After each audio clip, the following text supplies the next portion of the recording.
Chapitre 45. La vérité vous rendra libre. L'enseignement de la nature et la folie de l'humanité.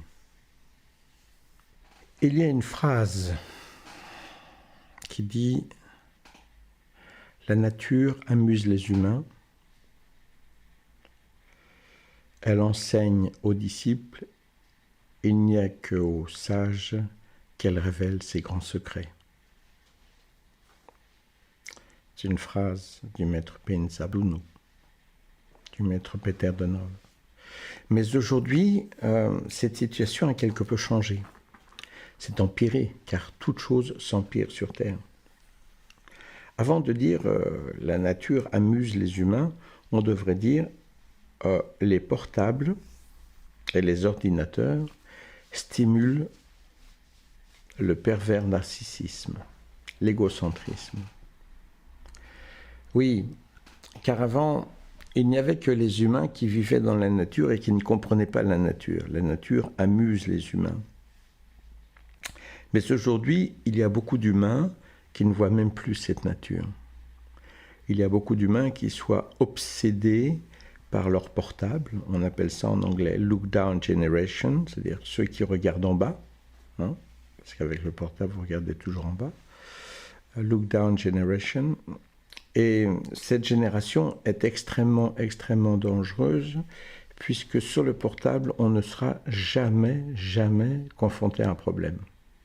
Et oui, dès qu'on n'aime pas quelque chose, ben on change de site. Dès qu'on n'aime pas quelque chose, ben on delete quelqu'un. Donc, grâce au portable, on est le maître du monde. Et être le maître du monde, eh ben, c'est du pervers narcissisme. Et le pervers narcissisme est quelque chose qui se développe de plus en plus dans notre société, qui nie par définition toute forme de responsabilité, puisqu'un pervers narcissique va nier toute forme de responsabilité, toute forme d'empathie que l'on pourra avoir vis-à-vis de quelqu'un d'autre que l'on utilise, que l'on blesse. Et j'ai eu peu de temps une cliente, Isabelle, qui faisait partie d'une famille de pervers narcissiques, dont toute sa famille était pervers narcissique, elle-même était elle-même pervers narcissique. Et le comble, c'est que quand j'ai essayé de l'aider pour essayer de sortir du pervers narcissisme, eh bien, elle a fini par me dire « c'est toi qui es pervers narcissique, puisque tu m'empêches d'être ce que je suis », c'est-à-dire pervers narcissique. Donc le comble du pervers narcissisme, eh ben, c'est d'accuser son thérapeute d'être pervers narcissique. Comme ça, la boucle est bouclée. Et cette obsession sur ce regard très petit, très limité, qui est ce petit carré qui vous dit comment penser, comment croire, comment vivre, comment pisser, comment chier, comment vous vole les derniers aspects d'intelligence qu'il vous restait. Parce que sur Internet, vous trouverez toujours... Aujourd'hui, il faut bien comprendre que... moi, j'ai fait ce travail il y a peu de temps sur une recherche que j'ai faite. Si on cherche mon nom, on trouve que j'oblige les gens à boire l'eau des toilettes, que je torture les gens, que je les enferme, etc., etc. Enfin bon, je suis pédophile monstrueux, je fais l'amour avec les grenouilles. On trouvera toujours, sur toute personne, tout ce qu'on veut. Si on prend, sans vouloir faire de comparaison arrogante, Michael Jackson était un homme de bonté. Et pourtant, on trouve sur Internet toutes les horreurs que l'on puisse imaginer sur lui. Puisque Internet, YouTube, c'est l'endroit où l'on peut déverser toutes les ordures que l'on veut, sur qui que l'on veut, en toute impunité. Il suffit de ne pas utiliser certains mots et c'est bon, on peut utiliser tout ce qu'on veut pour insulter quelqu'un. Donc, cela permet à toute personne de déchaîner son horreur et sa monstruosité. Stimuler cette horreur et cette monstruosité chez soi et la stimuler chez les autres, en parlant ainsi, c'est ce qui permet d'être encore plus bas que l'être simple qui est amusé par la nature. Quelqu'un qui est amusé par la nature, c'est quelqu'un qui ne comprend pas la nature, mais en tout cas, ça l'amuse, il la voit, ça l'amuse. Voilà, il est un peu bébête, un peu concon, Il voit la nature et il la voit. Il ne la comprend pas, il ne l'assume pas, il massacre, il coupe tout pour avoir plus de viande, hein, sachant que 50% du territoire mondial est utilisé pour la viande et que chaque jour, on coupe la valeur de presque la France entière pour avoir des terrains de plus pour pouvoir faire de la culture et avoir des animaux, pour pouvoir manger de la viande. Sachant que si tout le monde était simplement végétarien, je dis même pas végétalien, on pourrait nourrir le monde entier avec 8% du territoire national, et ceci irait jusqu'à 8 milliards de personnes. On utilise 1% du territoire mondial pour vivre, oui, je dis bien seulement 1%. On pourrait mettre toute la population du monde entier, Amérique, Chine, Afrique, et ainsi de suite, au Texas. Largement, très largement installé. Et puis après restent toutes les industries foireuses, de plastique, de pétrole, qui sont des industries totalement inutiles puisqu'ils font de l'argent, mais cela fait bien longtemps qu'on a trouvé la solution pour d'autres choses. Donc nous sommes en train de détruire notre monde en pur pervers narcissisme, mais tout va bien. Tout est chouette, tout est cool, tout baigne. Et quand on atteint ce point-là, on n'est même plus au niveau où la nature nous amuse. Parce que maintenant, la nature, on la détruit. La destruction de toute chose autour de nous, c'est du pervers narcissisme. C'est de l'égoïsme qui va si loin que c'est plus de l'égoïsme, c'est du pervers narcissisme. C'est vraiment pervers. C'est l'excitation de détruire, de massacrer, d'utiliser sans avoir de responsabilité, parce qu'il y aura toujours du terrain sur le monde. Eh ben non, la planète, elle a une certaine superficie et il y a un moment, comme maintenant, elle arrive de la façon dont on l'utilise maintenant à saturer. Et on arrive devant des massacres, des carnages qui vont arriver de plus en plus. Sans parler du réchauffement planétaire, sans parler de la pollution, du continent de plastique, enfin, tout ce qui est là, qui est évident et qui fait que toute personne un tout petit peu intelligente, un tout petit peu même intelligemment égoïste, devrait réagir. Mais le pervers narcissique ne peut pas réfléchir. Le pervers narcissisme qui se développe de plus en plus à travers l'enseignement de cette société nous empêche de réfléchir. Il n'y a pas de conséquences. Il n'y a pas de conséquences.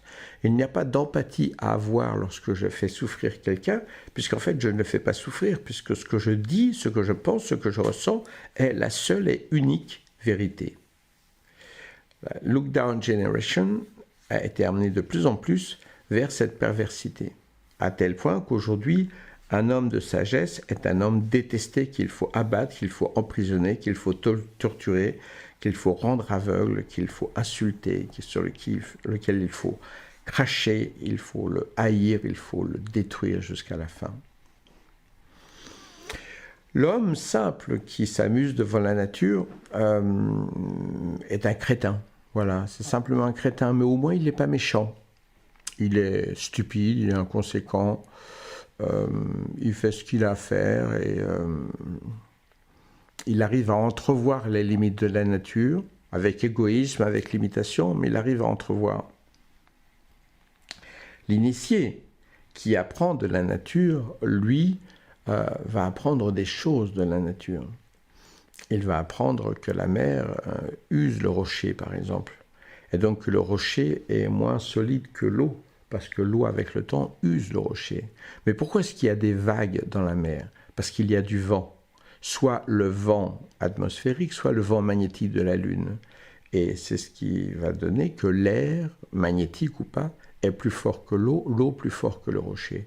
Et pourquoi est-ce qu'il y a du vent? Eh bien, soit à cause de la gravité magnétique qui se joue entre le Soleil, la Lune et les autres planètes, soit par le réchauffement planétaire qui arrive dans les couches atmosphériques, qui fait des bulles d'air chaud, qui vont rencontrer des bulles d'air froid, qui vont provoquer le vent. Dans les deux cas, la lumière est plus forte que le vent plus fort que l'eau plus fort que le rocher. Et devant cette leçon, eh bien, si je me mets à penser à quelqu'un que je déteste, Oh, je vais changer mon air, je vais donc changer la production de mes humeurs, de mes liquides en moi, qui vont aller petit à petit à me tuer. Si je pense positivement, ah, mon amour, je respire différemment, je produis des humeurs, des liquides différents, un sang différent, qui va aller régénérer des parties de mon corps, qui vont aller me soigner. Donc ce qui est vrai dans la nature est vrai aussi dans notre corps. L'école Shaolin, qui veut dire l'école de la petite forêt, nous enseigne que les arbres, les uns vers les autres, se protègent les uns les autres. Ils se protègent les uns les autres. Moi, je suis un fan de bambou. Oui, je mets des bambous partout où je peux planter des bambous. Et les bambous, les premiers bambous à pousser, les plus difficiles, ce sont les premiers. Parce que ce sont isolés, seuls, contre le vent, contre tout. Mais quand vous commencez à avoir une touffe de bambou, vous en avez une vingtaine ou une trentaine, là c'est gagné. Parce que chaque bambou protège les bambous, le vent est arrêté par les premiers bambous, les autres bambous sont protégés, donc il y a quelques bambous qui souffrent, mais ils ont beaucoup d'humidité parce que de nombreux bambous gardent l'humidité de la terre, qui n'est pas touchée par le soleil. Bref, c'est le secret de la petite forêt. Plus il y a d'arbres, plus les arbres se protègent les uns les autres, se stimulent les uns les autres, car chaque arbre cherche à atteindre la lumière pour pratiquer la photosynthèse, et pour cela il y a concurrence. Et l'arbre va grandir plus vite pour arriver plus vite à la lumière. C'est ce qui se passe dans la jungle, c'est ce qui se passe dans les forêts profondes. C'est une véritable fraternité de concurrence, une fraternité de protection, une fraternité de soutien. Si l'on va voir une cascade, on verra que là où l'eau pure coule, la vie s'étire autour de cette eau pure. Les animaux, les insectes, les plus gros animaux qui viennent boire, il y a toute une vie qui s'installe et qui fait d'une source un endroit de beauté magnifique. Parce que l'eau pure attire la beauté, la pureté, les animaux. On peut appliquer la même chose par l'eau pure qui émane de son cœur.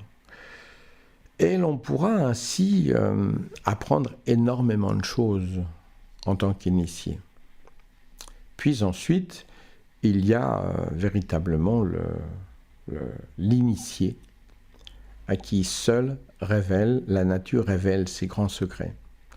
Et quels sont les grands secrets de la nature ? Je ne peux pas vraiment trop vous les dire, parce que vous n'êtes pas des initiés. Mais disons que la nature est intelligente. La nature est un ensemble. Vous allez découvrir que l'isolement n'existe pas. L'isolement par les racines, par les arbres qui se soutiennent, mais pas seulement ceci. Quand vous allez dans la forêt et que vous demandez quelque chose, des choses se passent. Peut-être vous révélerai-je juste une chose que j'ai déjà expérimentée, que j'ai déjà racontée dans ce livre, donc là je ne trahirai pas de grands secrets. C'est qu'un jour j'ai recherché plein de secrets particuliers dans les bois pour être plus en contact avec mes guides. Et j'ai essayé plein de choses et je n'ai eu aucune réponse. J'ai essayé des exercices de transfert d'énergie avec des arbres, un lever de soleil, des respirations, du tai chi, des mouvements respiratoires particuliers. Et je n'ai eu aucune réponse. Et à la fin, alors que je pensais avoir totalement échoué, j'ai salué simplement la nature pour être en paix avec la nature. Et là, le vent a soufflé avec une réponse forte, puissante. Tu as ta réponse. Travaille chaque seconde. Ce qui veut dire que chaque exercice que je cherchais pour avoir ma réponse était la réponse elle-même. Et à la fin, j'ai juste eu le commentaire clair et précis. Tu as ta réponse. Travaille chaque seconde. Ça, ce sont les grands secrets révélés aux grands initiés, aux grands disciples. Et l'on rentre dans un secret, dans une profondeur qui dépasse tout ce que vous pouvez imaginer et qui dépasse l'entendement simple humain. Il y a un secret profond qui se tient en toute chose. Et pour atteindre ce secret profond, il faut atteindre un esprit cristallin, un esprit pur, un esprit serein, un esprit d'amour, d'attention, de respect, de silence, d'écoute. L'initié, l'élève avancé, lui, sait reconnaître des choses. L'homme simple, lui, est simplement amusé par la nature. Le schizophrène, lui, ne peut rien entendre. Le pervers narcissique ne peut rien entendre puisqu'il ne peut entendre que ses émotions. Il n'y a que ses émotions, aucune responsabilité. Toute chose qui se passe autour de lui. Toute chose qui se passe doit s'adapter autour de lui. Et si, par exemple, vous êtes profondément déséquilibré, égoïste, malsain, pervers, et que quelqu'un est là et essaye de vous corriger en vous disant « mais ne sois pas pervers, ne sois pas vicieuse comme ça, ne sois pas méchante comme ça », la seule chose que vous pourrez entendre, c'est que cette personne vous empêche d'être vous-même, puisque le pur pervers narcissique a raison d'être pervers narcissique et au-dessus de tout, il n'est pas pervers narcissique. Et au-delà du pervers narcissique vient le portable, l'ordinateur d'aujourd'hui sous toutes ses formes qui vous enseigne que vous avez toujours raison. Vous avez toujours raison puisqu'il vous suffit d'appuyer sur un bouton pour effacer quelqu'un, puisqu'il vous suffit de changer de site pour trouver finalement la réponse que vous voudrez trouver. Et comme sur les sites internet, la plupart des gens sont des pervers narcissiques qui écrivent tout ce qu'ils peuvent écrire, eh bien, au bout du compte, il est clair que vous trouverez toujours toutes les réponses qui vous font plaisir. Moi, j'ai vu des réponses comme qu'on peut rester sans manger au bout de 21 jours et ne plus avoir mangé, ni avoir besoin de manger, ni avoir besoin de boire. J'ai vu des réponses comme quoi vous allez mettre un pied ici ou une pierre comme ça et vous êtes guéri d'un cancer. J'ai vu des réponses comme quoi vous prenez 3 gouttes de ceci et vous êtes guéri du sida. Vous trouverez toutes les réponses que vous voudrez. Mais ces réponses n'ont rien à voir avec la réalité. Ces réponses vont vous tuer. Avancer vers l'enseignement de la nature, c'est avancer vers une efficacité. C'est avancer vers une réalité. Alors c'est une réalité subtile qui va vous éclairer sur des choses de plus en plus subtiles, de plus en plus initiatiques à comprendre, mais qui fonctionne véritablement. À quoi reconnaît-on l'obsédé du look-down generation, du pervers narcissique? C'est qu'il ne fait que le mal autour de lui. Il ne fait que blesser, qu'insulter, qu'être irresponsable. Et en plus, il a raison de faire tout cela. Tandis que l'initié véritable au plus haut niveau, il a appris de la nature, il a appris du vent, du soleil, de la pluie, mais son efficacité est totale, son respect est absolu. Son harmonie avec la nature est complète et totale. Il n'impose rien. Il apporte la vérité. Il apporte la simplicité. Il apporte l'humilité, l'humour et l'amour. Et en fait, n'oublions pas que l'amour est la clé de toute chose manifestée dans la nature. Et plus votre enseignement, votre pratique s'éloigne de l'amour et s'approche de la haine, et plus votre enseignement est dans le pervers narcissisme, est dans le portable, est dans toutes ces choses-là. Plus vous êtes capable d'aimer, de protéger, de respecter, d'aimer, de nourrir, d'embellir, de rendre les choses et les gens beaux. Car enfin, vous avez une petite plante, je vous parlais des bambous. Moi, j'ai des bambous, je plante des tout petits bambous de rien du tout. Et au bout de 4-5 ans, j'ai des bambous de 3 ou 4 mètres de haut qui envahissent entièrement ma maison et qui envahissent tout. Et qui apportent en plus une terre très saine, qui apporte beaucoup d'oxygène. Voilà, c'est la beauté et l'amour dans toute sa splendeur qui produit et fait grandir plein de choses autour de soi.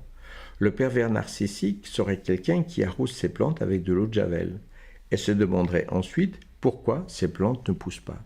Quelle est donc la malchance qu'il a pour que toutes ces plantes ne poussent pas. Et c'est la chose à comprendre. La chose à comprendre, pure et simple. La nature est un champ de beauté et d'amour. D'ailleurs, lorsque les gens vivent une NDE, Near Death Experience, et qu'ils partent de l'autre côté, ils arrivent toujours dans des champs de beauté, de plénitude, de verdure, de forêts magnifiques, de vent qui fait bouger les arbres, une beauté de nature qui nous montre à quel point la nature nous approche de la nature divine, à quel point la sérénité de notre cœur nous approche de la bonté divine. Voilà, c'est une simple chose, un simple texte à comprendre. Avant, il existait 3 niveaux, maintenant il en existe 4. Et puis il y a le 5e niveau, qui est le niveau de la mort, le niveau qui nous permet d'atteindre un champ de divinité encore plus élevé, où la nature est encore plus belle, encore plus riche, et où tous les secrets nous sont révélés si l'on a suivi son chemin d'évolution à travers la nature. Donc il y a 5 niveaux. Les 3 niveaux simples de la nature, le 4e niveau du pervers narcissique, complètement débile et obsédé par lui-même, et le 5e niveau tout en haut, qui est le niveau de l'ange, du guide, de l'être de lumière. Et par ces 5 niveaux, on arrive à comprendre avec simplicité et honnêteté où est-ce que l'on se trouve dans son évolution. C'est la simple chose que je voulais vous apporter aujourd'hui. Vous révéler que le pervers narcissique, le look down generation, c'est aujourd'hui 99% de la population. Et qu'il reste environ 1% pour tout le reste. Oui, seulement 1% pour tout le reste. Alors combien reste-t-il pour ceux qui peuvent profiter de la mort dans le sens magique? Combien reste-t-il pour ceux qui sont des initiés, qui peuvent avoir tous les secrets de la nature? Le pourcentage est si bas, que c'est pour ça que tant de gens souffrent, même se suicident, disparaissent de ce monde, car ils n'ont plus leur place dans ce monde de perversité, de narcissisme, de violence, d'obsession, de méchanceté, de trahison. Ils n'ont plus beaucoup de place. Ils n'ont même plus aucune place. Alors heureusement pour eux, il leur reste le champ de verdure divine qu'est la nature supérieure, des plans supérieurs. Il faudrait qu'un jour, toute cette beauté de la nature existe partout sur Terre, qu'elle soit aimée, respectée, glorifiée. Mais nous en sommes encore bien loin en vérité. Et je rencontre aussi souvent des gens qui me disent « Oh, mais Iji, tu n'es pas seul, la nature est belle, la nature est grande. » Et je leur dis « Mais ouvrez vos yeux, regardez autour de vous, que voyez-vous? Des terrains massacrés, des forêts coupées, des animaux utilisés en batterie pour être dévorés. Où voyez-vous cette beauté? Comment pouvez-vous me dire que je ne suis pas seul? Ou vous imaginez, dans votre monde égoïste, que vous n'êtes pas seul, mais vous êtes seul. Car aujourd'hui, le monde de la lumière, le monde de l'initié devant la nature, est un monde isolé, solitaire, exceptionnel, merveilleusement beau lorsqu'il existe, mais si rare, qu'il est bien vrai et bien triste que pour ceux qui connaissent cette beauté, cette grandeur de la nature divine, du grand livre de la nature divine, il faut bien reconnaître que nous sommes seuls, ou pratiquement seuls. Alors encore une fois, je vous le dis, pour toute personne qui veut apprécier cette nature, qui veut apprécier cette grandeur, ne restez pas seul. Rejoignez-nous, car il reste si peu d'êtres humains aujourd'hui sur Terre qui soient capables de voir la vérité, qui soient capables de vivre la vérité, qui soient capables de se nourrir de cette vérité, d'apprendre de cette vérité. Pour la plupart des gens sur Terre, il ne reste plus que le pervers narcissisme, le portable, l'obsession d'ordinateur, le qu'en dira-t-on, le mensonge, le diable, c'est-à-dire tous les mensonges qui passent à travers moi. Diable, ça veut dire ceci, toutes les choses que je colporte à travers moi sans même y penser. Il reste si peu de lumière, si peu de vérité. Si vous êtes un peu vers cette vérité, et si vous avez envie d'acquérir un peu plus de cette vérité, et de cette paix, de cette fraternité, d'être avec des gens qui ont envie de cela, rejoignez-nous, ne restez pas seuls. Il ne nous reste plus beaucoup de temps, et il n'y a plus beaucoup de gens dans ce monde, ne restez pas seuls. Car La quantité des gens tournés vers la grandeur de la nature, vers la vérité de la nature, ne sont plus que quelques-uns dans ce monde. Et vous ne devez pas rester seul, sinon, comme le reste des forêts, comme le reste des champs et de la nature, vous vous ferez décapiter. Alors, rejoignez-nous pour qu'ensemble, nous puissions être la dernière forêt Shaolin, la petite forêt qui résiste à toute chose parce que nous vivons et existons pour la vérité divine, pour l'amour divin, pour la fraternité totale.